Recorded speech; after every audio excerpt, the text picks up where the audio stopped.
Agora 3 horas e 40 minutos de volta com o Estúdio CBN desta quarta, agora para falar sobre saúde. Isso porque nessa semana é celebrado o Dia Mundial Sem Tabaco. E aqui em Campinas, pelo menos 320 pessoas que foram assistidas pelo SUS deixaram de fumar. Isso nos 4 primeiros meses deste ano. Isso significa aí uma média mensal de 80 pessoas que conseguiram se livrar do vício, número que é superior aí ao verificado no ano passado, quando a média mensal foi de 65 pessoas e, ao todo, 784 pessoas deixaram de fumar após participarem desse programa, que é oferecido pelo SUS, é gratuito. E sobre isso, a gente conversa agora com a Vivian Cristina Matias de Oliveira Nunes. Ela que é coordenadora da área técnica de assistência farmacêutica da saúde aqui de Campinas, fala conosco sobre esse programa. Oi, Vivian, boa tarde, bem-vinda ao Estúdio CBN. Oi, boa tarde. Bom, Vivian, queria que você explicasse então como funciona esse programa. Ele é gratuito e ele é disponibilizado para qualquer pessoa que queira deixar de fumar, é isso? É isso mesmo, é um programa, né, de combate ao tabagismo, e aí a gente tem o programa hoje em 36, né, centros de saúde, né, do município de Campinas, e qualquer paciente, né, morador aqui de Campinas que deseje parar de fumar, ele pode participar de qualquer um desses grupos, independente da unidade de referência dele, né. Aí a gente tem no nosso site da prefeitura a lista de onde são os grupos, né? O grupo pode ser tanto presencial como online, o que facilita, né? Às vezes o paciente que trabalha no horário do grupo ali da sua unidade, que ele possa participar também na modalidade online. Então o paciente pode escolher o serviço, né, de saúde que mais se adequa ali para ele, e aí comparecer, né, na unidade ou presencial, ou se for na modalidade online, tem também no nosso site o WhatsApp da unidade, que ele pode entrar em contato, né, e a unidade vai informar certinho o link que ele precisa entrar, tudo para participar do grupo. Vivian, o cigarro é um vício como outros, né? Uma droga legalizada, vamos dizer assim, a exemplo Isso, do álcool, né? E a isso. gente vê vários tipos de drogas, aí sim proibidas, que têm níveis diferentes de vício. Quem é viciado em cigarro sabe que é muito difícil largar. Então a pergunta que eu faço, como que funciona esse tipo de tratamento? Porque a pessoa de uma hora para outra não vai conseguir jogar o cigarro fora e não voltar mais. Isso, realmente não é fácil, mas é possível, tanto que pelos números, né, a gente mostra que desde, né, dos últimos anos, né, a gente tem recebido mais pacientes que querem parar de fumar e tem aumentado a quantidade de pacientes que conseguiram parar de fumar. Então, no geral, o paciente, a gente tem essa atividade em grupo, porque no coletivo facilita com que os pacientes, um vá passando, né, a experiência para o outro, né, o que deu certo para um também pode motivar o outro a parar de fumar, tudo. E aí no grupo, o que a gente trabalha? A gente abrange intervenções tanto psicossociais como tratamento medicamentoso, né, quando é indicado. E aí, na estratégia psicossocial, o que a gente faz, né? A gente aconselha o paciente, né, em relação aos malefícios de fumar, né, dá dicas de como ele pode diminuir, até a gente agendar uma data de parada, né, o que ele pode fazer nos momentos que ele tem mais fissura, enfim. Então, a gente tem uma equipe de saúde, né, que é capacitada para atuar no programa, né, de combate ao tabagismo, que faz toda essa abordagem com esse paciente que participa do grupo, além de disponibilizar materiais de ajuda, né? E aí, o alicerce principal do tratamento é essa questão mesmo cognitivo-comportamental, porque a gente sabe que o tratamento medicamentoso, quando é indicado, né, é importante, mas se a gente não trabalhar com o paciente essa parte comportamental, fica muito difícil mesmo, porque ele acaba tendo o hábito, né, de fumar, né? Tem tanto a dependência química, mas tem pessoas que fumam, né, por hábito, né, alguma coisa que instiga ele a fumar, por exemplo, quando eu tomo um café, né, me dá mais vontade de fumar, então a gente tenta descobrir ali dentro do grupo, os profissionais são capacitados para avaliar o paciente e ver que estratégia vai ser melhor, né, para cada usuário, para ele conseguir deixar de fumar. E aí, assim, geralmente o paciente entra no grupo, ele participa, as sessões são semanais. Aí ele participa de 4 sessões. Depois de 4 sessões, ele tem uma avaliação individual clínica, né, para avaliar o grau de dependência, se ele tem alguma contraindicação ao uso do tratamento medicamentoso, né, porque só as pessoas que participam do grupo que podem se beneficiar desse tratamento medicamentoso, que o que a gente tem hoje também para ajudar esses pacientes são a terapia de reposição de nicotina, que é a goma de mascar, né, de nicotina, e os adesivos de nicotina. E tem a bupropiona, né, que a gente usa para alguns casos, né, quando o paciente tem muita ansiedade, enfim. Mas tudo isso com indicação do profissional de saúde que é capacitado no programa, e o paciente tem que frequentar o programa, né?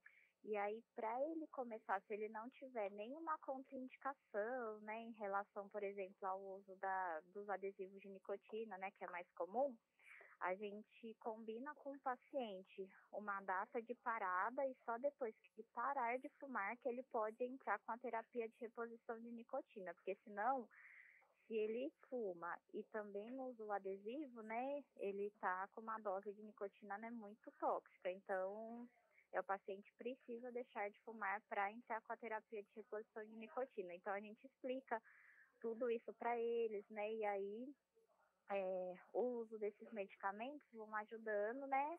Para que a gente tenha, que ele consiga, né? Não ter as crises de abstinência, tudo, e que ele consiga ir parando de forma gradual até ele parar de vez, né? A fumar. E aí, depois que ele também para de fumar, os pacientes, tem paciente que fica acompanhando nos nossos grupos até 1 ano, né? A gente não deixa um limite, assim, porque eles gostam de participar do grupo depois que eles pararam de fumar, para incentivar os outros que ainda não conseguiram, né? E para evitar recaídas também. Então, a gente tem esse acompanhamento também com os pacientes que também deixaram de fumar, para que eles não tenham, né, recaídas, porque, como você falou, né? É uma droga também, tudo, apesar de ser legalizada, mas é uma droga que tem uma série de malefícios, né? Agora, Vivian, apesar de tudo isso que você citou, aí de todos os incentivos, né, tanto de acompanhamento quanto de medicações, enfim, todo o método que é utilizado, apesar disso tudo, depende também muito da disciplina e da força de vontade de cada paciente, né? A gente tem aqui, inclusive, a estatística que foi divulgada pela Secretaria de Saúde. No ano passado, foram 1.425 pessoas atendidas e destas, em média, de 50% a 60% conseguiram deixar o vício, ou seja, não é todo mundo que tem êxito, mas isso vai depender também aí da disciplina de cada um, né, Vivian? É isso mesmo, porque para o paciente, primeiro ele tem que estar disposto a participar do grupo, né? Ele tem que querer parar de fumar. Tem vários pacientes, né, que são tabagistas, que vão nas nossas unidades, que a gente faz a abordagem, né? Falando que tem os grupos, tudo, e se a pessoa não quer participar do grupo, né, a gente não pode forçar a pessoa a participar, ela tem que querer. E assim como quando ela começa a participar do grupo, vai muito também da força de vontade dela ali, né, do entusiasmo dela, para ela conseguir também deixar o vício, né? A gente faz a nossa parte como profissional de saúde, né, incentivando, né, e orientando durante esse processo, né, apoiando o paciente nesse processo, mas tem uma grande parte do autocuidado que é o próprio paciente que tem que realizar, né? Ô Vivian, eu já ouvi, não no caso de pessoas tabagistas, mas de pessoas que usavam drogas, que já ouviram em clínicas de tratamento assim que não existe ex-viciado. É muito em cima da pergunta que a Tayla acabou de fazer.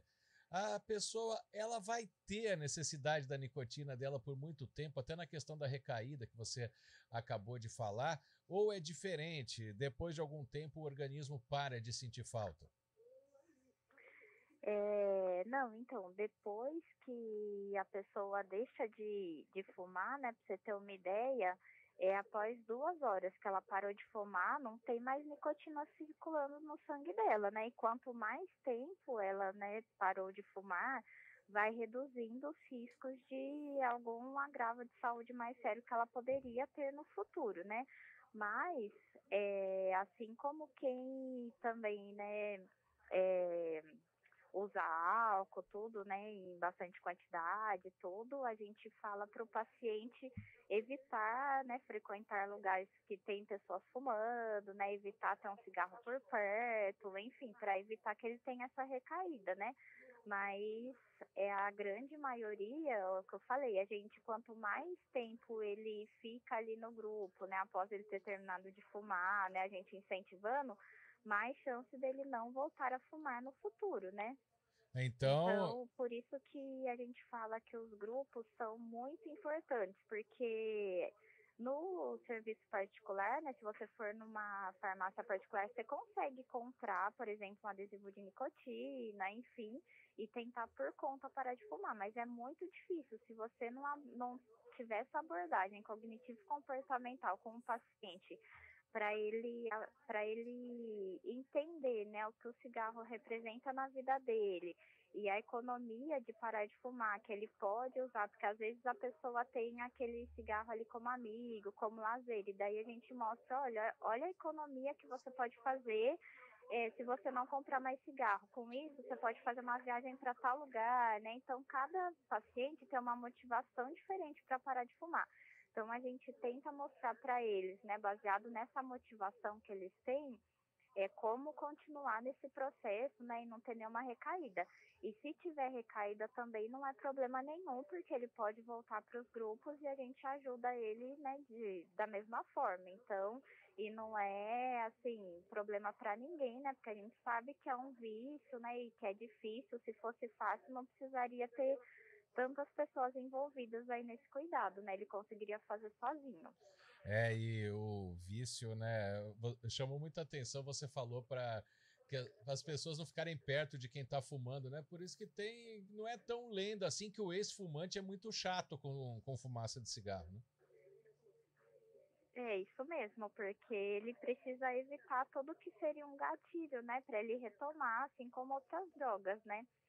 E eu queria reforçar também na entrevista algo que a gente tem abordado muito, né, além de como os tabagistas, né, tipo a pessoa que já fuma, né, para ela deixar de fumar, mas também abordar a prevenção, né, ao uso do tabaco. Então, fazendo ações educativas, né, em escolas, por exemplo, né, explicando, né, os malefícios do cigarro convencional, do cigarro eletrônico, né.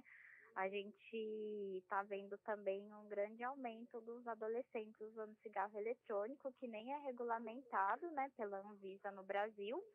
Então, a gente nem sabe todos os produtos, né, que o fabricante pode usar nesse cigarro eletrônico. E daí, por conta, né, de ter um cheiro agradável, tudo eles acham que não tem nicotina, o que não é verdade, né, o que também tem nicotina, inclusive em grandes quantidades, pode causar tanto mal como o cigarro convencional, quanto ser muitas vezes pior, né? Então, a gente tenta levar, os profissionais de saúde levam, né, para a população esse tipo de informação para que a gente consiga prevenir também, né, para que as pessoas, né, não caiam na mesma cilada, né, com cigarro eletrônico do que com cigarro convencional, né, achando que não faz mal, enfim, da mesma forma. Vivian, antes da gente se despedir, queria que você passasse então a informação para aquele ouvinte que está nos acompanhando, quer de repente ter acesso aí a esses grupos anti-tabagismo, fazer parte desse programa do SUS, como então procurar por esse serviço, quem pode ter acesso? Qualquer morador, né, do município de Campinas que queira parar de fumar, ele pode procurar a unidade mais próxima, o centro de saúde mais próximo da residência dele. E aí, se não tiver no centro de saúde mais próximo da residência dele, né, o grupo de tabagismo, os profissionais de saúde vão indicar um grupo ali mais próximo para ele, né, ou que seja um grupo online. E aí, no nosso site da prefeitura, na área da Secretaria de Saúde, da assistência farmacêutica, tem a lista de todas as unidades que são credenciadas no programa, com os dias dos grupos, os locais, né, o WhatsApp da unidade, para ele tirar mais informação. Mas é só ele comparecer, né? Ele nem precisa entrar em contato com a unidade, ali por WhatsApp, nada. Ele só pode ver, por exemplo, no Distrito Sudoeste, eu tenho no Jardim Aeroporto, de segunda às 8 horas da manhã. Ele pode comparecer lá no local segunda às 8 horas da manhã, que ele vai ser atendido no grupo, né? tem os grupos online, então aí ele vai ter que entrar em contato no WhatsApp da unidade para a unidade mandar o link da reunião do grupo online para ele participar. Então ele não precisa nem fazer um cadastro prévio, nada disso, é só comparecer mesmo. Muito obrigada, então, a Vivian Cristina Matias de Oliveira Nunes, ela que é coordenadora da área técnica de assistência farmacêutica da saúde aqui de Campinas. Vivian, ótima tarde para você, obrigada pela participação. Eu que agradeço, um abraço. Abraço. 13h55, a gente já volta com informações ao vivo da nossa reportagem logo depois do intervalo.